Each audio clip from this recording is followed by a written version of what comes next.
আরে ভাই তোরা কি ওই খবরটা শুনছস? হ্যাঁ আমিও শুনছি। আরে আমিও তো এই খবর শুনে আইছি, চল। আরে ভাই তোরা কি শুনছস টানা 2 দিন যে 5 ওয়াক্ত নামাজ পড়বে তাকে হুজুর অনেক পুরস্কার দেবে। আরে ভাই তুমি এখানে বসে আছো? আরে ভাই এখানে বসে আছো কেন? আমাদের সাথে চলো, হুজুরে বলছে টানা 2 দিন যে 5 ওয়াক্ত নামাজ পড়বে তাকে পুরস্কার দিবে। তুমিও আমাদের সাথে চলো। ঠিক আছে ভাই, আমিও যাব।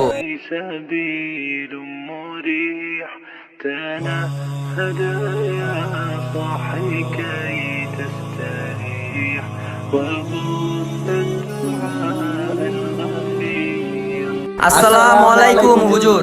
ওয়ালাইকুম আসসালাম। হুজুর আমরা তো 2 দিন 5 ওয়াক্ত নামাজ পড়ছি, আমাদের পুরস্কার দেন। তোমরা এখানে দাঁড়াও, আমি নিয়ে আসতেছি। এই নাও তোমাদের পুরস্কার।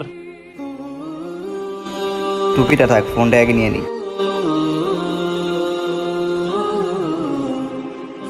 নতুন একটা টুপি পাইয়া ভালোই হলো, এখন পুরান টুপি বাদ দিয়া দিতে পারবো। আরে এটার ভিতরে আবার কি? নিঃসন্দেহে আল্লাহ মহান। চ্যানেলটিকে সাবস্ক্রাইব করবেন।